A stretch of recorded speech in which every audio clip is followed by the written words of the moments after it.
Hello and welcome to Access Asia. I'm Delano D'Souza. Coming up, Donald Trump set to return to the White House in January. How will a second Trump presidency shape U.S. relations with Asian powerhouses China and India? We'll be finding out in this edition. But first, Chinese President Xi Jinping says Beijing and Washington need to find a way to get along. The statement was made after a second Trump presidency was confirmed. On the campaign trail, Donald Trump threatened to ramp up tariffs on Chinese imports, which he imposed in his first term and which were kept under Joe Biden. With Donald Trump returning to the Oval Office, will there be more trade clashes with Beijing? Trump launched a trade war against China in early 2018 by introducing tariffs and other measures. He has plans for even bigger tariffs this time, prompting nervousness among some Chinese people. But I think in the end, the results are coming up good for him.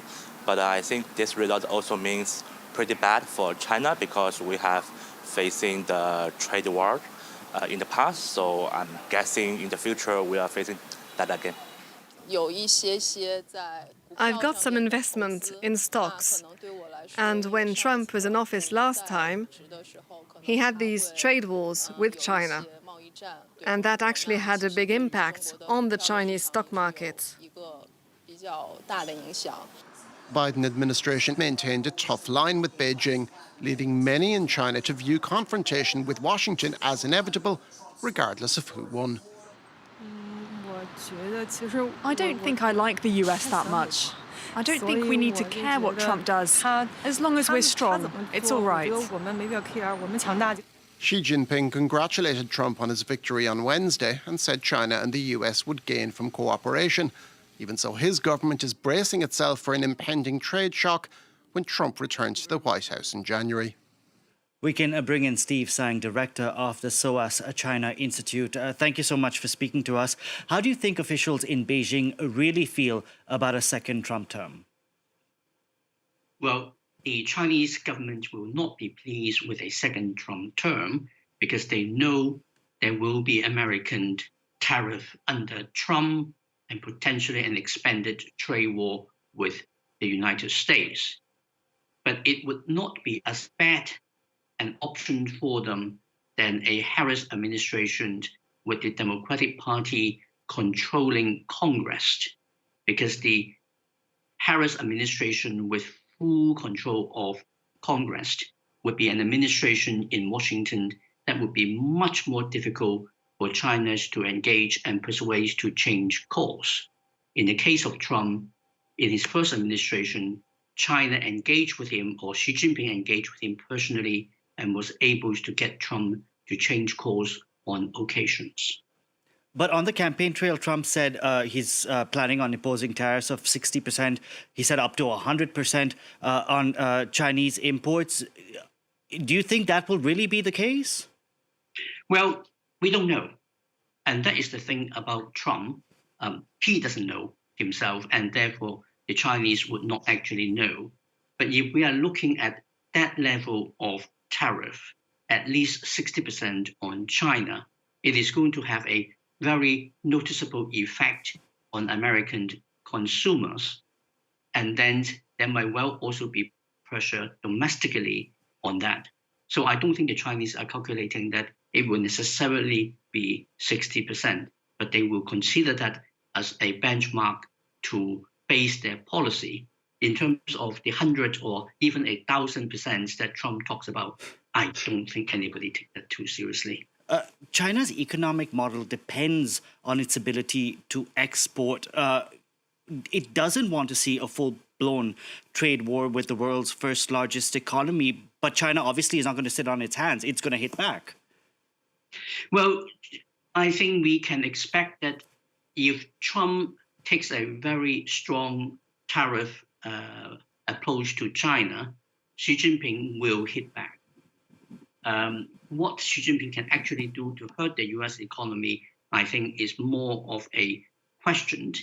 But it is not as if he hasn't got means to do so. There are vital components or minerals that the United States industries will need from China, and they therefore provide China with a kind of a lever. But let's not forget, the US is not China's largest trading partner. Its largest trading partner is the ASEAN bloc, as well as the European Union. US comes after that. Let's talk about China for a second, because Joe Biden was less ambiguous vis-a-vis what the US would do if China got more assertive with Taiwan. Donald Trump is less so. Will this embolden officials in Beijing? Well, in terms of Taiwan, on the one hand, the Chinese government will be pleased that Trump is, in fact, unreliable from the Taiwanese perspective. But on the other hand, China's policies towards Taiwan is not entirely predicated on what the US position is.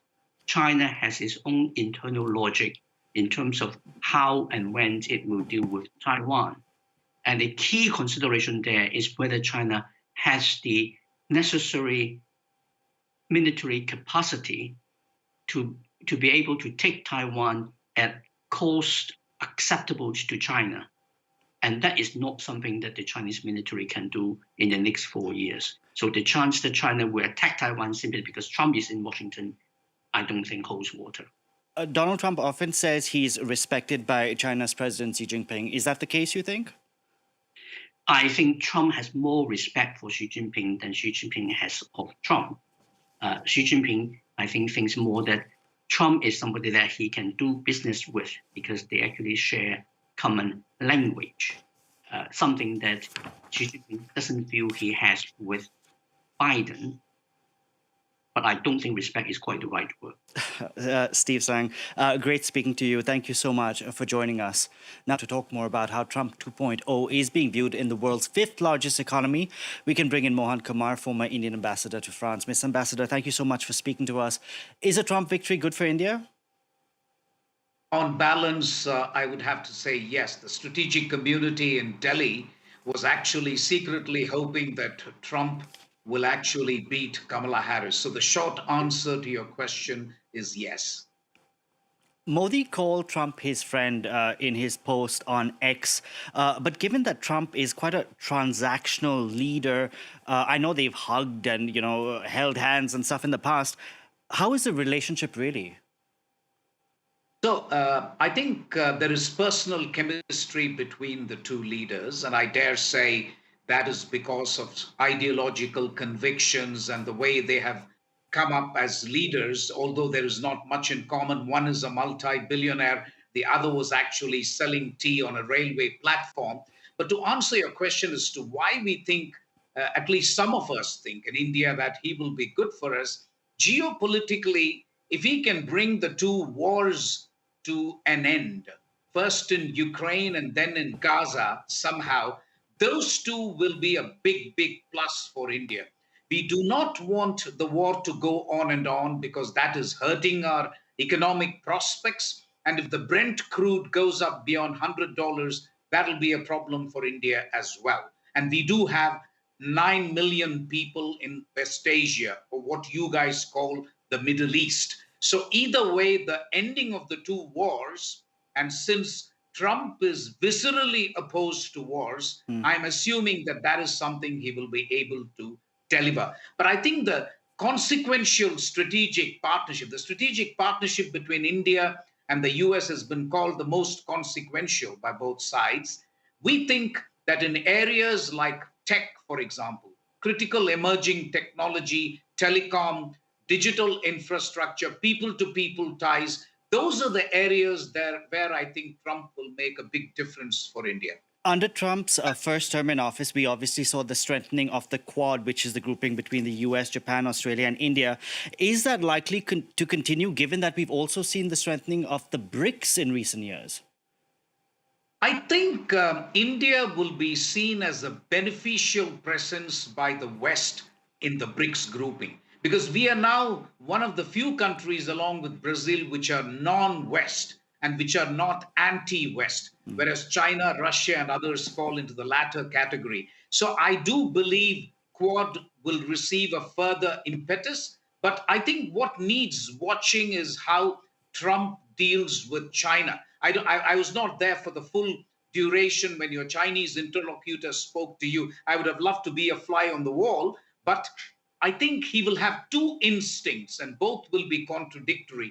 One will be Trump's desire to be seen as very, very tough vis-a-vis China.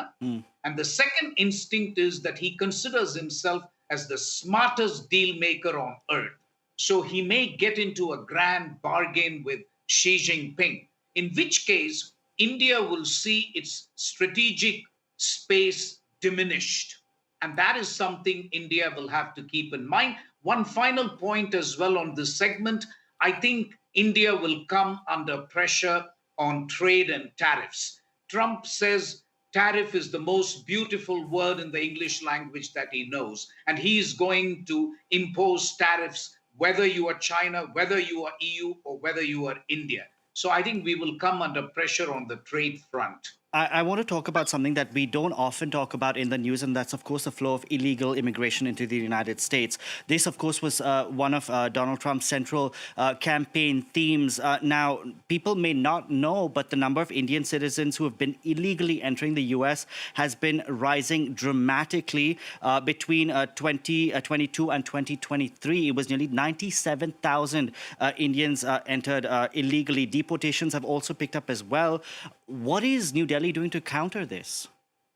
New Delhi will be happy if illegal immigration is stopped, frankly. We think 97,000 is not such a big number when you consider there are 3 to 4 million legal citizens. We are bothered about H-1B visas. We are bothered about legal migration from India. If the United States wants to stop this illegal migration from India to the US, government of India will be happy to support the US government. This happens via Canada. This happens via other places. We will be happy actually to put an end to this because it gives us a bad name. It gives a bad name to others who are actually legal migrants waiting for their H-1B and green card and so on. So illegal migration is not a problem. We will be on the same page with Trump on this issue. Mr. Ambassador, thank you so much for joining us on the program with your insights today. And that's it for this edition of Access Asia. From all of us on the team, thank you very much for watching.